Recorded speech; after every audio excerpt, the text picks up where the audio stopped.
The day we were about to head out, Robert called out for me to wear that turquoise blue coat again. I told him to come help me find it. Halfway through searching the closet, he suddenly turned to look at me, his face drained of color. Only then did he remember that the person who owned a turquoise blue coat wasn't me. Chapter 1. The slip-up caught him off guard. For a moment, he was so panicked he couldn't even find the strength to stop me. I glanced at the closet he just rummaged through and found the whole thing increasingly ridiculous. As I turned to leave, he reached out again and finally grabbed my arm. His panic was so obvious that his voice trembled and his words came out broken and tangled. I had to listen carefully just to understand him. Melisande, I'll admit it, whatever I've done wrong. I'll own it. But can we finish what we planned for today first, please? The paperwork we'd prepared for our marriage registration was still sitting neatly on the tea table outside. If I hadn't happened to notice the trees swaying in the wind through the window before leaving,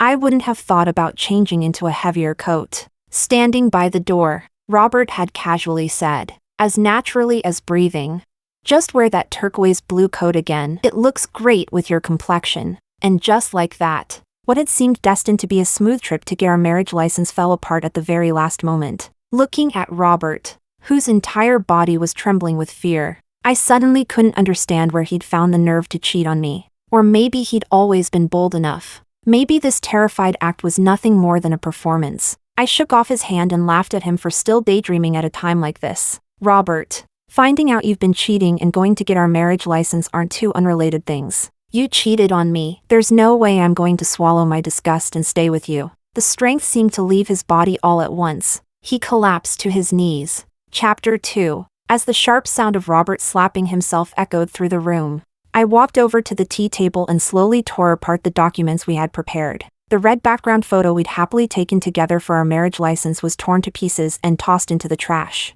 When we took it, we'd obsessed over every detail. We wanted a photo that would stay on our marriage certificate for a lifetime. So we chased perfection in every possible way. In the end, I threw it away without a second thought. Just as I had wholeheartedly planned a future and a marriage with him, he had been carrying on with another woman, a woman who loved wearing a turquoise blue coat. The moment he chose her, he had already thrown my sincerity into the trash. Still kneeling on the floor, he picked up the shredded pieces one by one. He looked even more heartbroken than I did.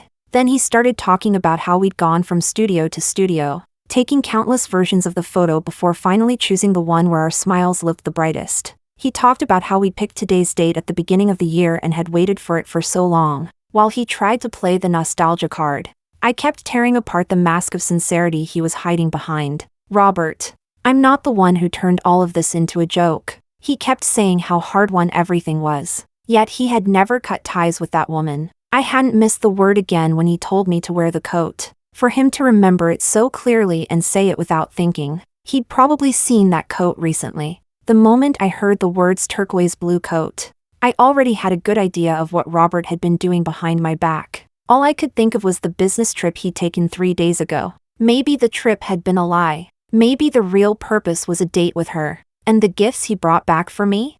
Looking back, they probably weren't thoughtful souvenirs at all. They were guilt gifts. A guilty man's attempt to compensate for what he'd done. Chapter 3. When a friend called. Robert was still kneeling at my feet, clutching the hem of my pants and begging for forgiveness. Before I could say a word, a chorus of congratulations erupted from the other end of the line. Melisande, congratulations on your marriage. Robert, congratulations on finally winning the girl of your dreams. We've already booked the place and are waiting for you too. When are you getting here? I switched on speakerphone and held the phone near Robert's mouth, waiting for him to explain the situation. He looked at me for a long time. The cheerful congratulations continued without pause. Everyone sounded more excited and thrilled than the two people actually involved. After a long silence, Robert said only one thing. Thank you. The voices on the other end continued enthusiastically. Then we'll be waiting for you. Don't keep us waiting too long.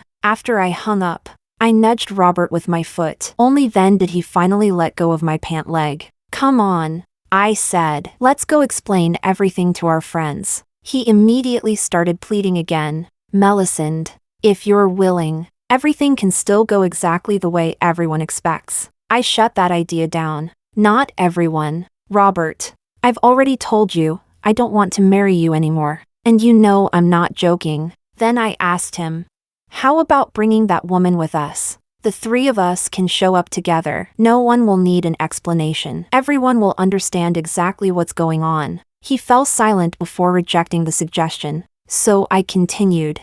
Or better yet, why don't you go get a marriage license with her? We can treat today's gathering as a celebration for the two of you. Once again, he looked like a man losing his mind. He kept bowing his head to me over and over. Melisande, I'll admit every mistake I've made. Please don't punish me like this. See, that's the kind of person he was. He wanted to marry me. At the same time, he loved another woman. Yet when I generously offered to help him fulfill that other relationship, he had never once considered marrying her. Chapter 4. I went alone to the celebration our friends had prepared for us. The moment I pushed open the door, everyone standing near the entrance stretched out a hand toward me. Melisande, come on, let us see what your marriage certificate looks like. I reached into my coat pocket and pulled out the wedding candies I had bought in advance. Handing them out one by one, their eyes remained fixed on the bag beside me, waiting for me to take out what they really wanted to see. After I finished passing out the candy,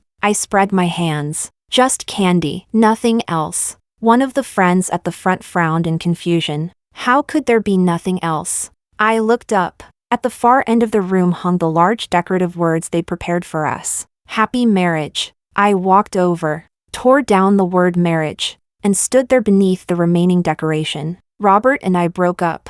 Just wish me happiness instead. The lively atmosphere died instantly. The room fell silent. Everyone stared at me, trying to figure out whether I was joking. One person even ran outside to see if Robert was hiding somewhere, waiting to jump out and reveal this was all a prank. I didn't explain further. I simply walked around the room and quietly peeled off every tiny double happiness decoration stuck to the fruit trays. Only after I removed the last one did someone finally speak. Why did you break up? Robert and I had dated for 7 years. It felt as though every possible test of our relationship had already been passed. No one had expected things to fall apart at the final step.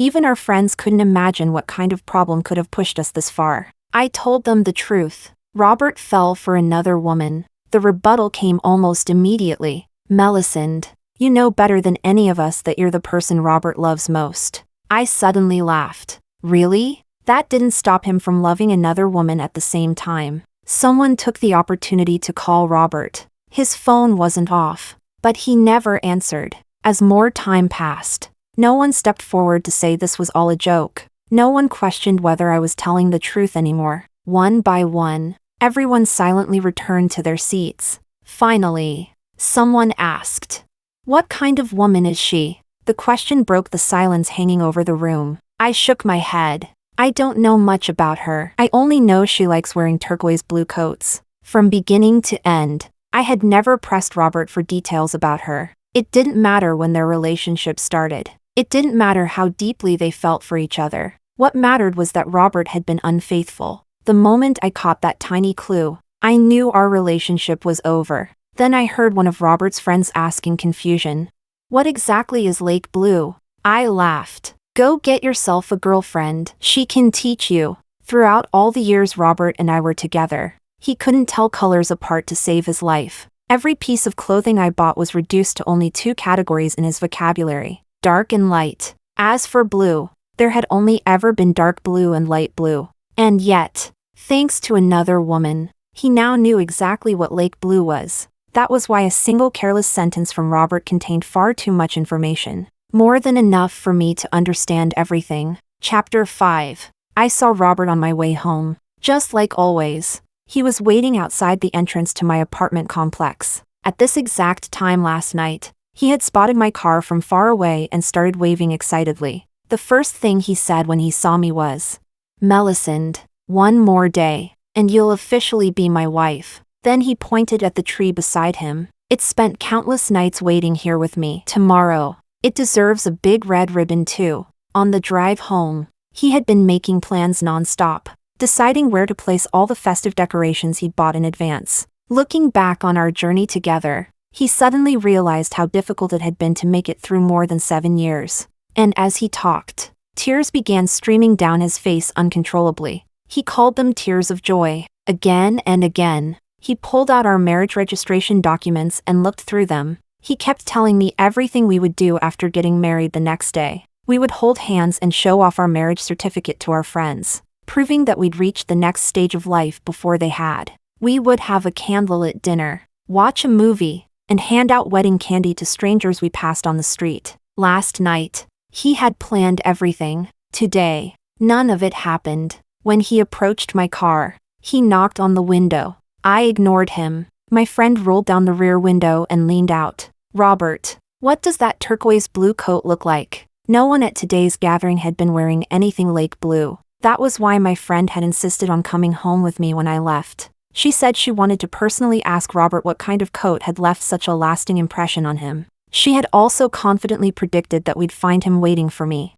She had guessed everything correctly. The only difference was that Robert now refused to discuss the subject. Through the closed window, he said, "Melisande, I've taken care of everything." In his mind, that woman had become a closed chapter, a problem that could simply be left in the past. Chapter 6. After freshening up and changing clothes, my friend and I went back out to celebrate my return to single life. Earlier, she had pressed one of the small festive decorations I'd torn down into my palm and said, "The fact that you found out before the wedding isn't necessarily a bad thing, and the fact that you're not falling apart over it isn't a bad thing either." In the future she imagined for me, the bad version of it, I'd be stuck in a chaotic relationship, constantly dealing with affairs and heartbreak. So she said, "Melisande, finding out now is a good thing." And just like that, what was supposed to be a celebration of my marriage became a celebration of my freedom. Everyone started congratulating me for escaping a disaster before it was too late. When we came downstairs, Robert was still waiting. He had spent the entire day standing there, waiting, pointlessly. When he tried to approach me and speak, my friend immediately stepped between us. Robert clearly had 1,000 things he wanted to say. I had nothing to say to him at all. My friend and I went out for dinner and watched a movie. As we left the theater with the crowd, she suddenly pulled out the handful of candy I'd given her earlier. She placed one piece in my hand. "Melisande, I honestly thought you'd sneak in a good cry while the theater was dark. But you actually watched the whole movie. Happy singlehood." I couldn't find a reason to cry. What Robert had done was unforgivable. The only thing I could do was cut my losses before it was too late. Even now, I still agreed with my friend's opinion. Finding out before the marriage was a blessing. It was far better than discovering the truth later and going through a messy divorce after years of misery. When we walked out of the theater, my friend suddenly waved toward Robert, who was standing beneath a tree in the distance.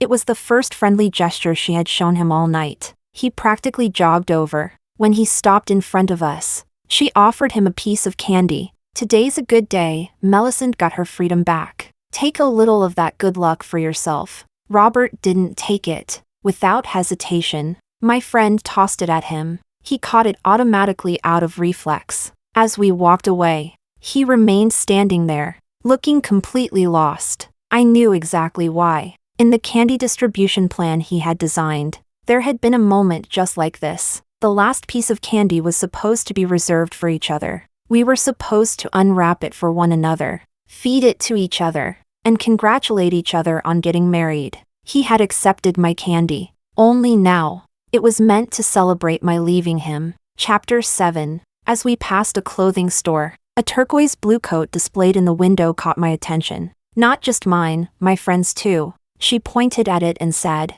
"Let's go take a look." Once inside, we found several more coats in the same shade. I had no interest in trying any of them on. My friend, however, deliberately picked out every turquoise blue coat she could find. The styles were all slightly different, and the sales associate kept praising each one enthusiastically. Finally, my friend said, "Professional questions should be left to professionals." Then she pushed open the door and called Robert inside. When I'd told her how I discovered Robert's affair, she'd gone silent for a long time after hearing that one sentence. Eventually, she'd only said, "Robert sure knows a lot." That was why she was calling him the expert today. It was like a game of hide and seek. Robert would find some inconspicuous place to hide. Yet my friend could always spot him instantly. By now, Robert understood that any friendliness from her was unlikely to lead to anything good for him. and with her standing there in a striking turquoise blue coat, he could already guess why she wanted him,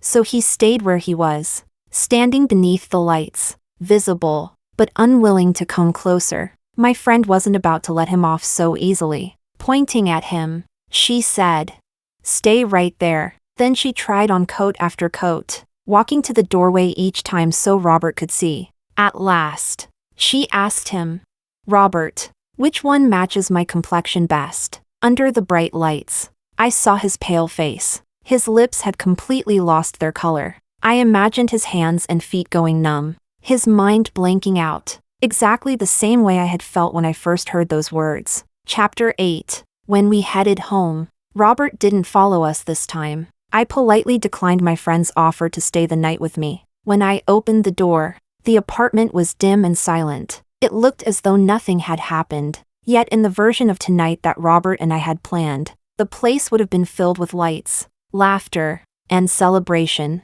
As I sat at my vanity removing my makeup, I finally noticed the gift Robert had left there. That morning, while I was deciding what to wear, he disappeared into the bedroom for a while. When he came back, he'd worn a mysterious smile and told me to wait until I discovered the surprise he'd prepared. He'd placed it somewhere obvious. The problem was that he'd exposed his affair before I ever got the chance to look at it. The day had been consumed by a breakup. The gift had been completely forgotten. I opened the box. Inside, resting quietly on dark velvet, was an exquisitely crafted gold scepter. I knew exactly why Robert had bought it. One day, a friend had shown me a picture of a similar scepter and jokingly explained its meaning. "Whoever holds the scepter is the one I'll follow." I hadn't taken it seriously. Robert had. Robert had intended to place his entire life in my hands. The moments when Robert was most easily persuaded, most willing to believe anything, had always involved me.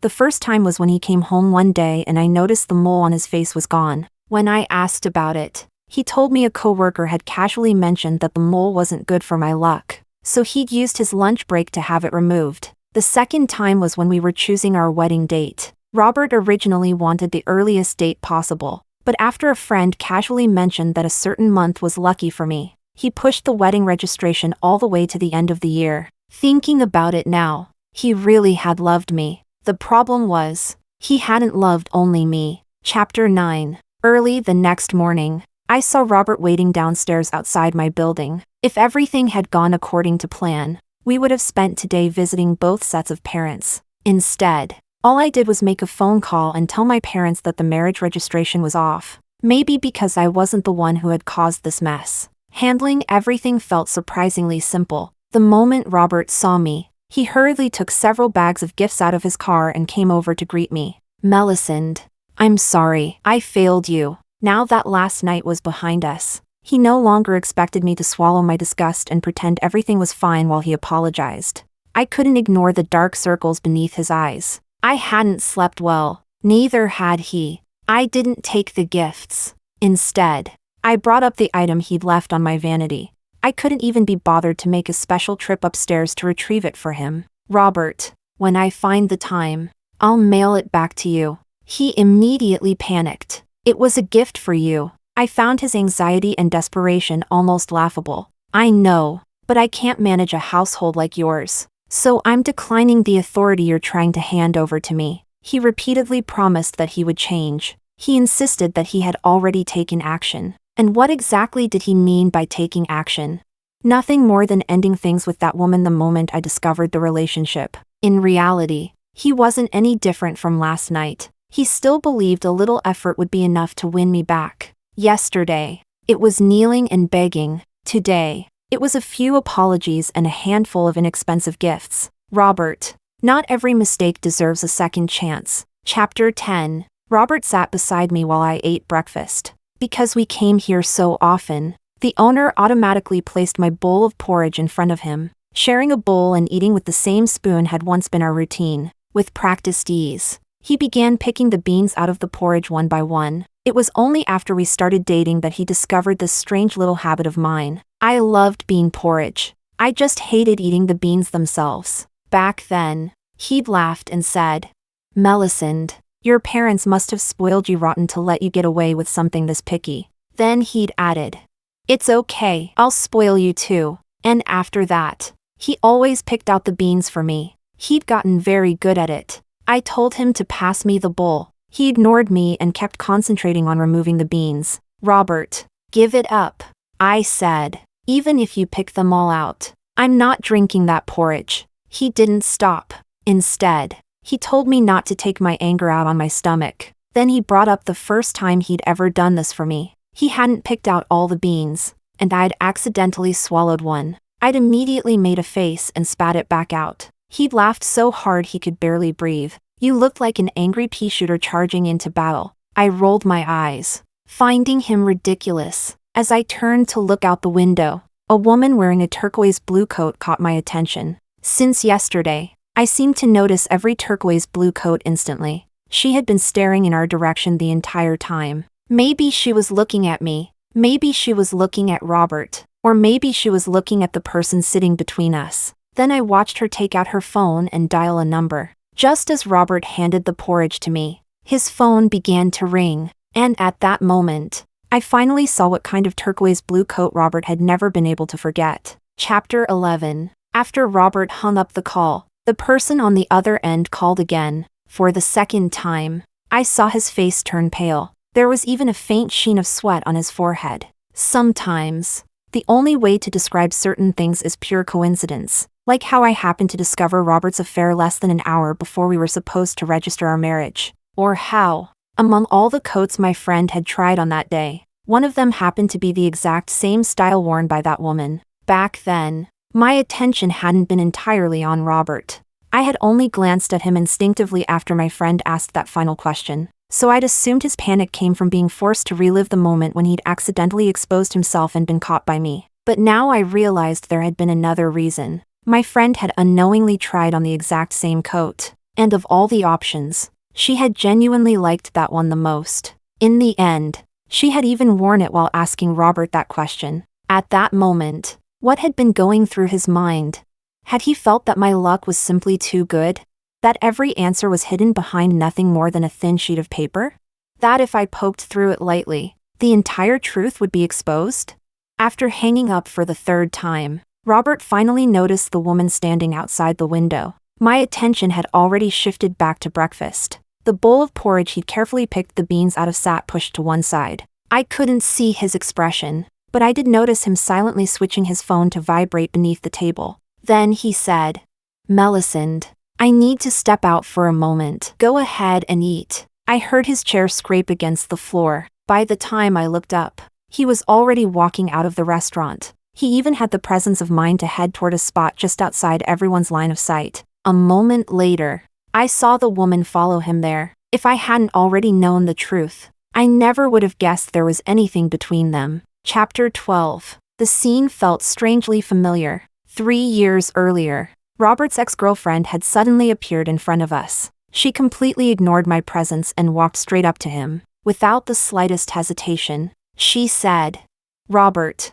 I'm still in love with you. Let's get back together." And just like today, Robert had turned to me and said, "Melisande, let me handle this." He left me standing there and walked away without looking back. His ex happily jogged after him. She looked completely certain that Robert would choose her. I'd read countless stories where the first love always won in the end. So honestly, I hadn't had much confidence in myself. For 4 peaceful years, Robert's ex never appeared again. That was one of the things I appreciated most about our relationship. Yet 4 years later, the classic return of the one that got away scenario still played out. Once again, Robert had to make a choice between 2 women. I didn't think I had any chance of winning, so I spent a long time staring at my phone, trying to figure out how to text my friend and tell her that I'd just gotten my heart broken. Then, just as I started typing, Robert suddenly came back. The first thing I'd written was, "Didn't see this coming, we broke up." So Robert bent down, leaned close to my ear, and asked, "Melisande, you're giving up on me?" The question startled me so badly that I accidentally hit send, while I was busy analyzing his expression and trying to figure out who had won this latest choice. My friend immediately replied. When I didn't answer right away, she called me. The moment I picked up, she practically shouted, "Why did you break up? Did you dump him?" Or did he dump you? That distinction was important. It determined whether her next sentence would be praising me for kicking Robert to the curb or cursing him out for being an idiot who didn't appreciate what he had. I quickly explained that it had been a joke. Her voice instantly returned to its usual gentle tone. Melisande, don't joke about things like that. I got so worked up just now that I scared away a handsome guy who was totally my type. After I hung up, I found myself facing Robert's interrogation. He was smart. He understood exactly why I'd reacted that way. So he asked, Melisande, why would you think I wouldn't choose you? I brought up all those novels where the unforgettable first love always wins. He laughed so hard he could barely catch his breath. Read fewer stories like that. As for why he hadn't handled the situation in front of me, he offered an explanation too. Melisande, this was my problem. I didn't want to drag you into it. So I asked, did you settle everything? Wearing the proud expression of someone expecting praise, he answered, Melisande, you have to trust me. And after that, I truly never saw his ex-girlfriend again. We made it safely through the so-called 7-year itch. I thought nothing could break what Robert and I had built together. That was why I finally agreed to talk about marriage. I never imagined the problem wasn't some grand obstacle. It was that I'd been careless enough to miss the rot hiding beneath the polished surface all along. Chapter 13. When Robert returned, I no longer saw the woman in the turquoise blue coat. How he handled these inconvenient relationships was something I had never been allowed to know. Back then, he told me it was his problem and that he didn't want to drag me into it. Now, it was the same, so he said nothing about what he'd done outside. Instead, he sat down beside me as naturally as ever and asked, have you eaten enough? Then he glanced at the bowl of porridge I had pushed far away from me. With a sigh, he said that I was always like this, whenever I got angry. I took it out on myself. He told me to direct my anger at him instead. In the past, I probably would have. The point would have been to make Robert give in, apologize, and then let me forgive him. But this time was different. I wasn't particularly angry with him. I just felt regret. 7 years together, and our story still couldn't reach a happy ending. And the reason I wouldn't eat the porridge he touched wasn't what he thought. I said, Robert, it feels dirty, so dirty that I can't bring myself to eat it. I rarely used words like that toward him. He froze in his seat. Not a single part of him moved. After all that love, there were no sweet words left, only words meant to wound. How tragic. Chapter 14. I was awakened by the alarm I'd set for 3 o'clock in the morning. Outside, it was pitch black. Lying in bed, I couldn't immediately remember why I'd set an alarm for such an hour. Only after the haze of sleep faded did I finally remember. Robert and I had planned to drive to the airport at this exact time and fly to the city of Eternal Spring to celebrate our marriage registration. During the chaos of that day, I had explained to my family and friends why I was no longer marrying Robert. I had canceled every reservation and every plan we'd made for after the wedding registration. The only thing I'd forgotten to cancel was the alarm. When we planned the trip, both Robert and I had been excited. It was also the city where we first met. That day, I had been talking to a friend on the phone in our hometown dialect. Somewhere in the crowd, Robert heard my voice. The familiar accent caught his attention immediately, so he kept walking nearby until I finished my call. Then he came over to say hello. Even now, I don't know how to describe our meeting. We had lived in the same city for years without ever crossing paths. Yet somehow, we met in a city far from home. The streets were packed with tourists. Robert had already been there for 3 days. And yet, among all those people, I was the only person he heard speaking our hometown dialect. So the very first thing he called me was fellow hometown girl. He was traveling alone. So was I. After chatting for a while, we realized neither of us had any fixed itinerary, and so we spent the rest of the day sightseeing together. It turned out to be a surprisingly pleasant trip. In a way, all those travel-related relationship disasters people constantly discussed online had already been tested between Robert and me while we were still strangers. The next time we met was on the plane home. His seat wasn't far from mine. I simply hadn't looked back and never noticed. When we lined up to disembark, Robert happened to be standing behind me. This time, I noticed him. He greeted me politely, and we chatted as we walked through the airport. Then Robert asked whether anyone was picking me up. My car's been parked here the whole time. He said, I can drive you home. That day, we talked about everything and nothing during the drive. Eventually, the conversation drifted to a famous grilled fish restaurant near where I lived. I said, then give me your contact information. Pick a time this weekend, and I'll treat you to dinner there. That was how Robert and I first became part of each other's lives. As for when I fell in love with him, I honestly don't know. One day, Robert suddenly confessed his feelings. I thought he was a good guy, so I said we could give it a try. And somehow, trying turned into 7 years together. 7 years. What a painfully long time that is. Chapter 15. Robert and I had never planned to have a wedding, so the next few days were supposed to be our honeymoon. When we chose this city as our destination, Robert was so excited that he couldn't sleep. In the middle of the night, he even sent me a message asking if we could leave a little earlier. He told me the sunrise here was beautiful and that we'd never watched one together. That was why I had set my alarm for 3 in the morning. At the time, I was buried in work, trying to clear as much of my schedule as possible so I could enjoy our post-marriage vacation without distractions. In the end, the vacation I'd worked so hard to secure went completely unused, and I couldn't bear the thought of spending another pointless day sitting at home, so I decided to visit the city alone. I opened my phone and managed to grab the very last ticket on the next available flight. I watched the sunrise from the plane. The sun burst over the horizon in a blaze of gold. Radiant and magnificent, the sky glowed with endless light. For a moment, my eyes and my thoughts could hold nothing except that breathtaking view above the clouds. And somehow, everything else stopped mattering. Robert was just a passerby in my life. And those 7 years?